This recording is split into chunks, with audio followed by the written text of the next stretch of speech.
All right, let's talk about science, but maybe not in the way you're used to thinking about it. Forget all those dusty textbooks and just memorizing facts for a test. We're going to dig into what science really is at its heart. And it all comes down to one core idea: exploration. So let's just jump right in with a pretty big question, right? Is science just another belief system? Like a religion or a particular philosophy? It's something you hear a lot, but honestly, that idea kind of misses the whole point of what science is trying to do. And the real answer? Yeah, it might just surprise you. Here's the fundamental difference, the real key. Science gets going right where certainty stops. See, it doesn't start with all the answers neatly laid out. No, it starts with doubt. It starts with curiosity. It's that little voice that makes us ask, why does an apple fall down? Or how in the world do stars actually shine? It's a journey, a process, definitely not a final destination.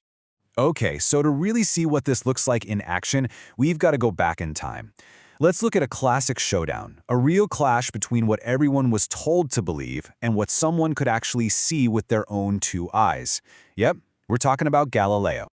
So picture it. It's the 1600s. The official line, backed by centuries of authority, is that everything, the sun, the stars, everything revolves around the earth. Simple. But Galileo, he does something completely radical. He doesn't just nod and accept it. He points a telescope at the sky, and what he sees just blows the whole story apart. He sees moons orbiting Jupiter. Now, here's the most important part of this whole story. He didn't say, hey, believe me. He said, hey, look through this thing for yourself. And that's the real takeaway here. I mean, yeah, Galileo got in a lot of trouble for what he saw. But the universe? It didn't care. It didn't change its rules to fit the old beliefs. What changed was our understanding. This is why science is so dependable. It's not based on what someone tells you to believe. It's tied to actual, observable evidence. And evidence? Well, that's always more real than an opinion. Okay, fair question though. What happens when science gets it wrong? Doesn't that prove it's unreliable? Well, no, not at all.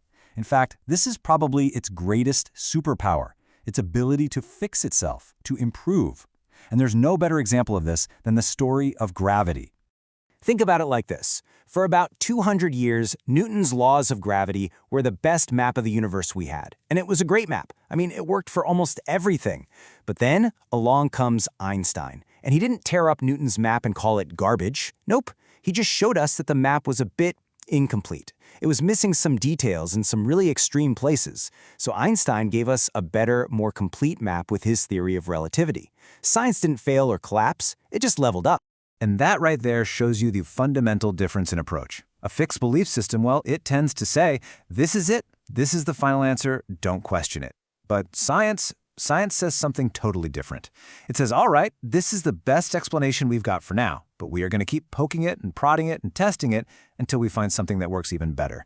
That constant evolution, that's its real power. So this isn't all just about planets and gravity and these huge cosmic ideas. This whole process, observe, test, learn, it has very, very real consequences. We're talking life and death. And for that, we need to look at the story of a doctor who saved an incredible number of lives just by looking at the data. So we're in the 1840s. The common wisdom is that diseases are caused by, get this, bad air.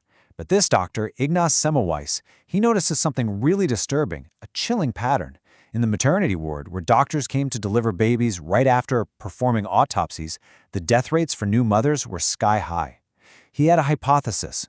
Maybe something unseen, some kind of cadaverous particles, was being carried on their hands. His experiment couldn't have been simpler. He just told the doctors, wash your hands. And the result? It was immediate. The death rate just plummeted. Now, you'd think he'd be a hero, right? Nope. People mocked him. They thought his idea was crazy. But the numbers didn't lie. The data was undeniable. He wasn't going on tradition or what people believed. He just followed the evidence. And today, every single hospital runs on that basic principle. Hand washing literally saves millions of lives. All right, for our last example of just how powerful this process is, let's think bigger. Much bigger. Let's look up at the moon. You see, putting a person on the moon wasn't just a hopeful dream. It was maybe the ultimate testament to the incredible reliability of scientific calculation. And this is a really, really important distinction to make. Hope is powerful. Wishing for something is powerful. But hope alone doesn't get you to the moon. Getting there took thousands upon thousands of calculations. It took experiments. It took failures, a lot of them, and then retesting again and again. Rockets don't launch because we believe in them. They launch because of the dependable, repeatable laws of physics. Science did the math, calculated the path, and it worked. Okay, so let's wrap all of this up. What have we seen? We've seen that science isn't a book of facts. It's a process that's built on evidence. It's designed to fix its own mistakes. And most importantly, it delivers real, tangible, predictable results. And that's what makes it so incredibly dependable. This chart really lays it all out, side by side. You've got one approach, often rooted in personal belief and unchanging texts, and then you have science, which is all about universal evidence, evidence that anybody, anywhere can test for themselves. It's not really about making you feel comfortable, it's about being practically reliable. I mean, gravity works the same way in Brazil as it does in Japan, right? It doesn't matter if you believe in it or not. And I think this quote just captures the whole idea perfectly. Science doesn't promise comfort. Science promises accuracy. The universe doesn't really care about our feelings. The truth isn't always cozy or convenient.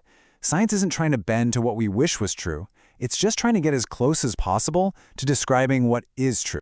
So when you boil it all down, science isn't asking for your blind faith. In fact, it's pretty much the exact opposite. It's this tough, rigorous process of exploration that earns our trust by getting results. Real results. From something as simple as washing your hands to something as mind-boggling as landing on the moon. So, yeah, science doesn't ask you to just believe. It shows you the receipts, and it earns your trust.